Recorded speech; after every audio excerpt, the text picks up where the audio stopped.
Willkommen zu meinen Tipps und Infos zu Panama. Meine Informationen habe ich während meiner Panama-Rundreise quer durchs Land für dich gesammelt. Hier im Intro siehst du meine Stationen durch dieses herrliche Land, was für mich als der Geheimtipp in Mittelamerika zählt. Panama hat herrliche Strände, eine beeindruckende Hauptstadt, einen hohen Vulkan und undurchdringlichen Dschungel, in dem immer noch indigene Völker leben. Wer es detaillierter möchte, sollte sich die komplette Reisereportage im Anschluss anschauen. Oder geht einfach mal auf meinen Reiseblog bei Um die Welt. Dort bekommst du die maximale Info zu den einzelnen Etappen zu lesen. Damit ihr aber bewerten könnt, für wen und von wem die Tipps sind, möchte ich mich kurz vorstellen. Mein Name ist Eike und laut TripAdvisor habe ich 25% der Welt bereist, bin über 50 und ein gepimpter Backpacker.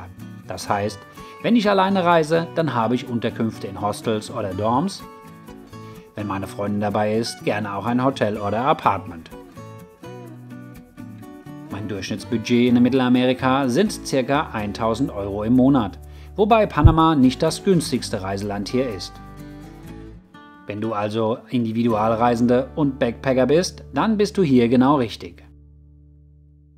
Aber bevor ich zu den Gegebenheiten in Panama komme, 2-3 Dinge, die du schon vor der Individualreise klar machen solltest. Die Einreisebedingungen für Panama sehen wie folgt aus. Es gibt bei einem Aufenthalt bis zu 90 Tagen keine Visumpflicht. Ein noch mindestens 6 Monate gültiger Reisepass sowie ein Weiter- bzw. Rückflugticket reichen zur Einreise aus. Aber Vorsicht, wenn du zum Beispiel wie ich als Zwischenstopp Puerto Rico, also quasi über die USA einreist, musst du im Vorfeld ein ESTA-Visum beantragen, sonst darfst du nicht weiterreisen. Impfungen. Da dieses Thema relevant, aber auch umfangreich ist, möchte ich dich bitten, das Thema selbst zu recherchieren.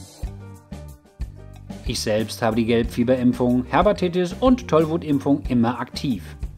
Und zum Thema Malaria auch immer Malaria-Tabletten dabei. Mückenschutz ist in diesen Ländern einfach wichtig, da viele Erkrankungen über diese kleinen Vampire übertragen werden. Was die Sicherheit in Panama bzw. in ganz Mittelamerika angeht, sollte man in erster Linie den gesunden Menschenverstand einschalten und, wenn möglich, in kleinen Gruppen unterwegs sein. Es ist bis auf ein paar Viertel in Panama City und Colón sowie das Grenzgebiet zu Kolumbien echt sicher. Ich selbst wurde aber tatsächlich in einer Favela in Panama City verfolgt und konnte einem Raub nur durch physische Maximalleistung auf dem Klapprad entkommen.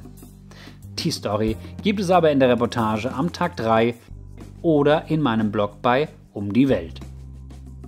Zum Thema Gesundheit sei noch gesagt, dass Panama ein recht gutes Gesundheitssystem hat und man in Notfallsituationen recht schnell Hilfe bekommt. Währung und Zahlungsmittel sind US-Dollar, die im Kurs zur Landeswährung dem Balboa, ja, so wie Rocky mit dem Nachnamen heißt, 1:1 steht. Wenn du eine Kreditkarte hast, kannst du dir bequem am Flughafen am ATM dein erstes Geld ziehen. Was unbedingt zum Reiseantritt schon ausreichend ins Gepäck gehört, ist Sonnencreme und Moskitomittel. Den Rest meiner Reiseapotheke findest du unten in der Videobeschreibung. Einen Reisestromadapter für US-Steckdosen solltest du immer im Gepäck haben. Zum Thema Internet. Da es mittlerweile in allen Unterkünften in Mittelamerika normal ist, dass es Wi-Fi gibt, brauchst du dir keine panamaische SIM-Karte besorgen. Aber um vor Ort etwas Zeit zu sparen, würde ich mir die wichtigsten Apps schon vorher in Deutschland downloaden. Hier ein paar Beispiele. Zum Zurechtfinden die Navi-Apps Magic Earth, Orox Maps sowie die Taxi-App Uber, wobei man hier oft im normalen Yellow Cab günstiger unterwegs ist. Einfach mal eins heranwinken und den Preis erfragen. Du wirst überrascht sein.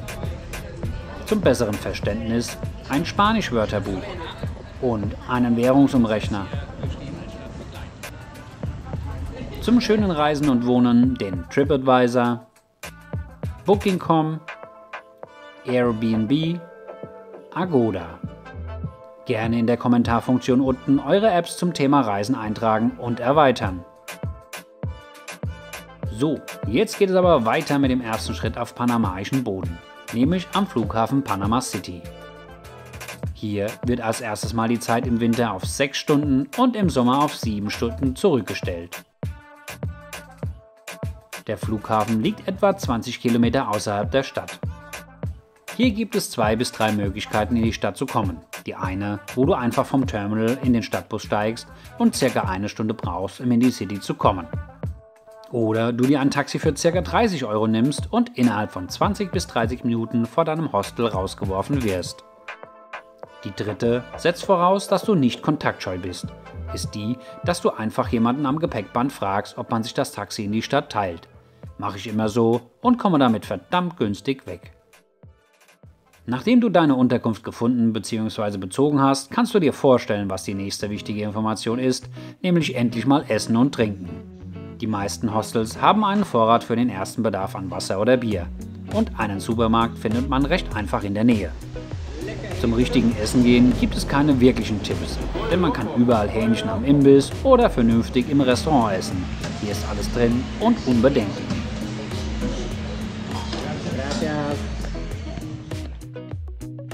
Nachdem der Magen voll ist, geht es los mit dem Erkunden. Wenn man einigermaßen zu Fuß ist und nicht den fetten Rucksack dabei hat, kann man das meiste zu Fuß erlaufen. Soll es weiter als 5 Kilometer in die anderen Vororte oder zum Panama-Kanal gehen, nimmt man den Stadtbus. Oder wenn du mit anderen unterwegs bist, dann einfach einen Yellowcab oder Uber-Fahrer bestellen.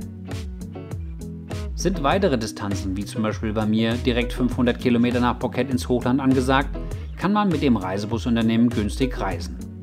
Alternativ, wie ich es gemacht habe, fliegst du einfach das Stündchen und sparst Zeit, zahlst aber mehr als das Doppelte im Busvergleich.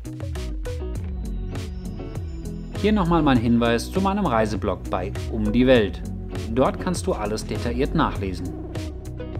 Rückblickend nach fast ganz Mittelamerika war Panama eine super positive Überraschung und ein echt tolles Backpackerland. Wenn ihr Lust bekommen habt, dann bleibt dran und holt euch einen ersten Eindruck in meiner Reisereportage hier bei YouTube. Wenn ihr rechts unten drückt, kommt ihr zum ersten Tag.